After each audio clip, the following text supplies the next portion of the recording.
आपण मैंने जानी आज नुआपड़ा उपनिर्वाचन रे प्रथम थर करी रणांगन रे उत्तीर्ण होती विरोधी दलर नेता नवीन बाबू नवीन पट्टनायक आज सेठी जेते बड़े उभा हेले उपनिर्वाचन रे नुआपड़ा रे नवीन पट्टनायक एवं से समय रे आज से दल को विदाई देकरी आज भारतीय जनता पार्टी रे भारतीय जनता पार्टी रो राज्य कार्यालय रे आज योगदान करिसंती अमर पट्टनायक आरो निश्चित भाव रे नवीन पट्टनायक सेठी प्रचार करंतु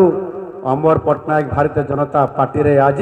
भारतीय जनता पार्टी की यशस्वी करिया पाई जो शक्ति आज हमको देइसंती काली जेते बेले अमर बाबू नुआपड़ा उपनिर्वाचन रे जिबे आ नवीन बाबूंकर जो प्रचार थिबो